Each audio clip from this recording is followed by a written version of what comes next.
Hi, my name is Arup Bhattacharjee, and today I'd like to talk about Ask Why and then How. First of all, I'd like to thank everyone who participated on my recent LinkedIn poll. So now we can agree who we think is number two. I think it's the HRM. Anyway, but sad news, I'm a little bit disappointed that only 2.5% of the people actually voted. I was very puzzled. I asked myself, why? What could I have done to have a higher vote? Usually in all my DFX courses, I teach the first rule is to ask why. And usually we keep asking why until we can prove with statistical analysis or using data analytics somehow if the point was correct or not, if it is a fact. But after asking why, we usually need to ask the next question, and then how? How do we get the next step done? I really believe where there's a will, there's a way. Correct? Okay. Now, some teasers from the past.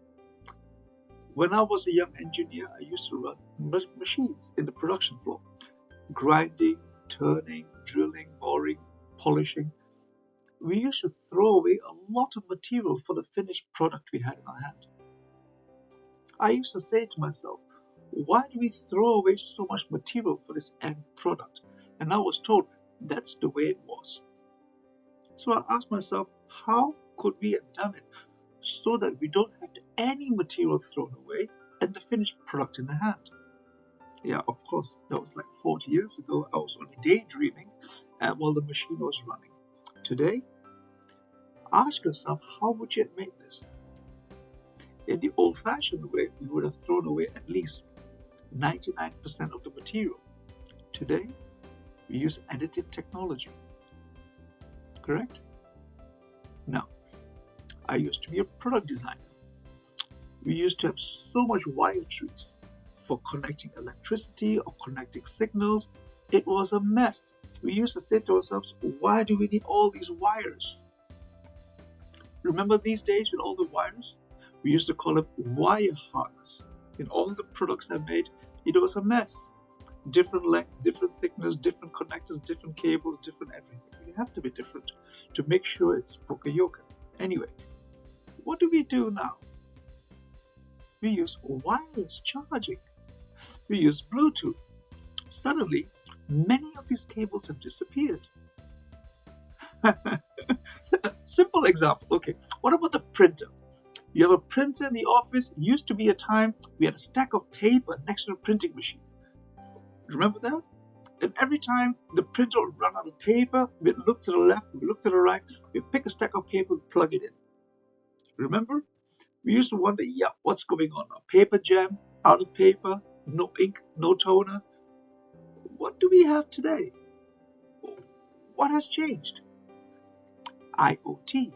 The printer tells us beforehand so that we are prepared, so we never have downtime.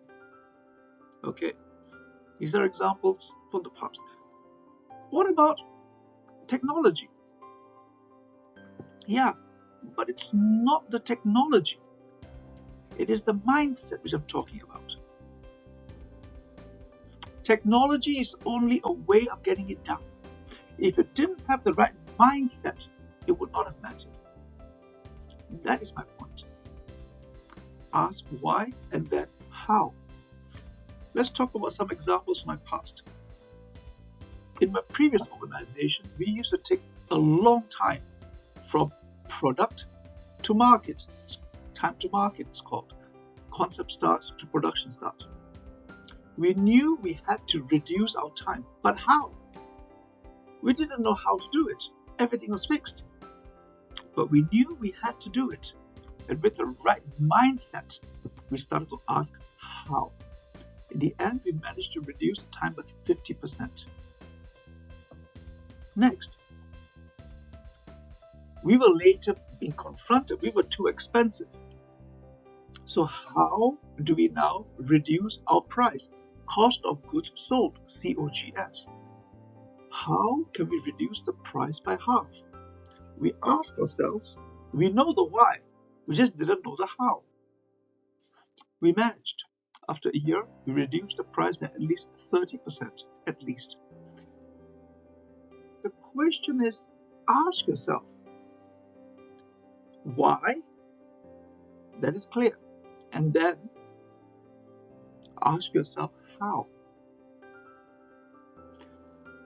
The key in this is the mindset. You'll never get anywhere if you don't ask why. You don't have the right mindset.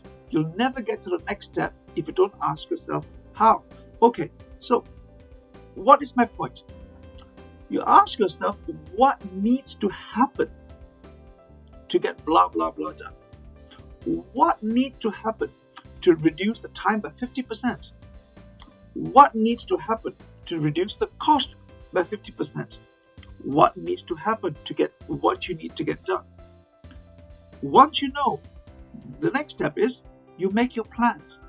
Use the plan, do, check, act, PDCA cycle. You keep going in cycles, continuously improving, continuously checking your plans.